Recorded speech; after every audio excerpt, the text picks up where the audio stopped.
anyhow, she took me to the the teacher took me to the principal's office, and the principal, requested an audience with my mother. My mother came, but what I did was, when I went home that day, I told my mother that the teacher had taken me to the principal because I refused to say ma'am.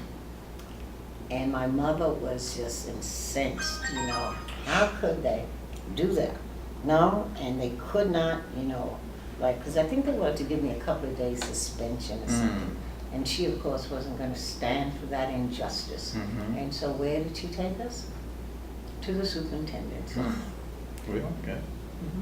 That's my mother. Mhm. Okay, took us to the superintendent's office, and of course, I was readmitted back in the class, But that's a guilty thing that still is a tinge in the back of my mind, that I told that story. Okay. I told that lie, Any more impressions about West Broad School you can talk about? It was immaculate. Okay. It was immaculate. Mhm. Also, there was, I forgot, yeah. At that time, they allowed the teachers to, well, I shouldn't say spank you, but to strike you. And if you got too much, if you gave them too much what they call sass, or what have you, and this was with boys and girls, they would request that you put out your hand, and with a wooden ruler, they would whack you in the hand. When I saw that, I was horrified. Oh my gosh, like, what are these people doing? But I never was under the lash as far as I didn't want anybody hitting me in my hand, okay? But that impression, and also you were expected. There was no if, and, buts, excuses. None of that was acceptable. You were expected, and consequently you did your homework every day. Okay, not only did you do your homework every day, but you were motivated to do extra. And so you did. In other words, they had a deep, strong, it wasn't just a commitment to teaching us their charges, but it was a passion that they were going to develop within you the best that you possibly could give. And they did that in such a manner, it was not an intimidating or threatening manner, but the manner in which they spoke to you and what have you, it was expected and you produced. So, in retrospect, they had a much better educational system going on down here in the South than they did in the North. Although the North might have had all the toys, the technology, the better books, the this and that, they didn't have the one thing necessary for a person to succeed. They didn't know how to instill in you your pride of who you were and what you expected to do because of who you were and where you came from. Although there was no instruction on like Black history as we have now once a month. There was none of that going on. Right. But the manner in which they interacted with you, you got the message, all right, and you held your head high and with pride. All right, so that I would say that was a strong impression. All right, and if we don't fast forward, we could be here all night. And you spent 2 years there. I spent 2 years there. After which, when my mother got this idea, we should return to Harlem. By that time, she had spent the money that my father had left in his trust. Because when we did move down here, my mother was determined not to go work for, as she called them, the white folks, because she wasn't going to be anybody's maid or anything like that. So we moved to, I think it was Billups Street. Okay. That's where I think the high school, what's that? The middle school was? It was The Reese. junior high. They call it junior high. Reese Street. Reese Street, was it? I think so. Is that where The schools were. where there's a hill? Mm-hmm. Yeah. What street is that? Reese. Reese Street. Okay. Reese and Hope. So, Well, we moved into a house there that was quite deplorable. But my mother made it into like a palatial place. Mhm. But it was there that I honed my skills in the backyard because I told my mother what I wanted for Christmas was a basket. Okay. And my mother, we traveled to Atlanta to acquire that basket. Mhm. And when we got back home, my mother had a neighbor put a post in the ground. And at the top of which was my new basket with the strings and everything. Okay. And at that time, I became the instant hit in the whole, not only the area in which I lived, but all over. Okay. Because all the boys would come to play ball Mhm. in my backyard.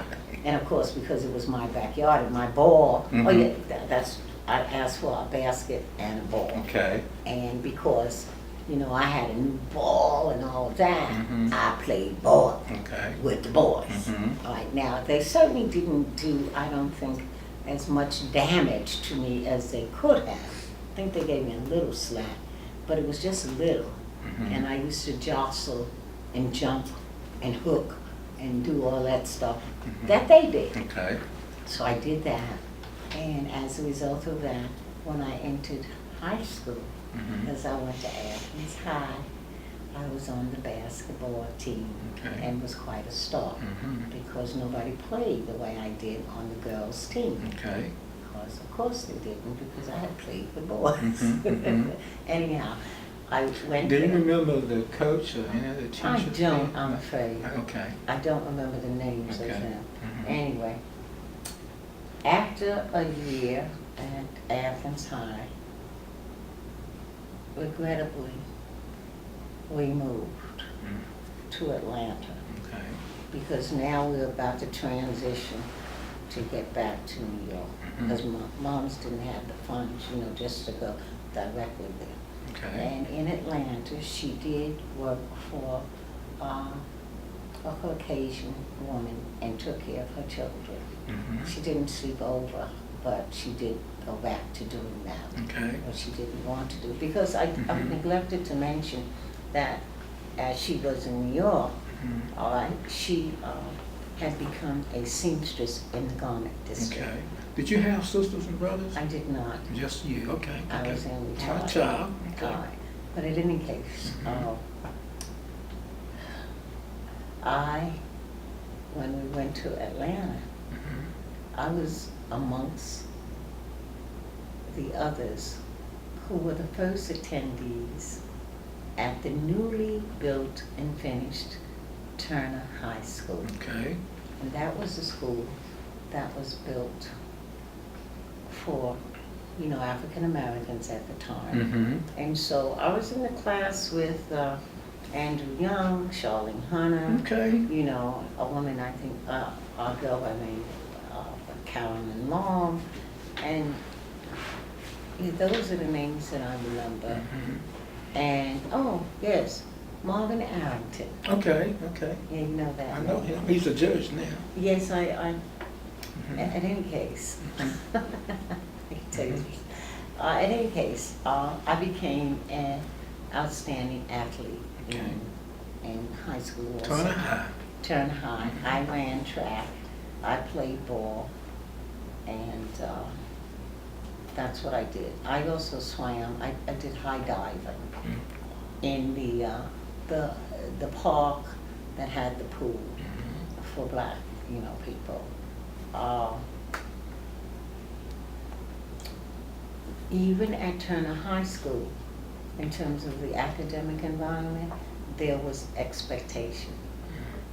And certainly I continued what I did in Athens, Right. you know, so I was in you know, I was in the honor society and all of that, but at any rate, yeah, but at any rate, the thing is, I neglected to mention about the asthma and the effect that it had with the move to Georgia. Okay. It was only 1 year after I came to Georgia Mhm. that I was cured of the asthma. And now, I'm cured to the point that I'm still, unfortunately, addicted to smoking cigarettes. Wow. What can I say? Mhm. You can't be perfect. Okay. So did you finish at Turner High? I did not. Okay. I was there for 2 years, and after which we did return to Harlem. Okay. And in Harlem, when we arrived, first of all, my mother didn't have the financial means to have what we had before, because before we left, we owned the apartment. Okay. You see, in fact, my father had acquired 2 apartments and several other properties, you know, all that other stuff. Mhm. And when we came back, we actually became roomers, Okay. which to me was like, ooh, you know, that was quite something different. Mhm. And also, but we roomed with one of my mother's cousins. Okay. Okay? But, you know, it was a traumatic change. Mhm. And I was horrified. Mhm.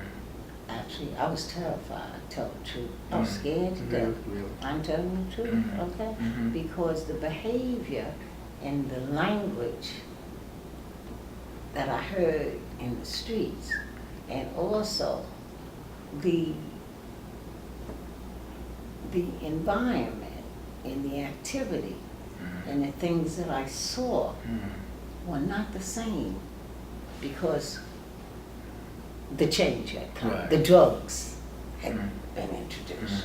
Mhm. Okay? Okay. So I saw people, you know, leaning, nodding, all Mhm. that. Mhm. I heard the boys, the children, you know, they cursed, oh my Lord, you know, particularly the girls, you know, what came out of their mouths. Mhm. I was shocked. Mhm. I really was. You know, oh my gosh, Mhm. who am I ever going to find to talk to or play with? Mhm. I didn't have anybody, because I wasn't going to talk to them. Mhm. All right, in my mind,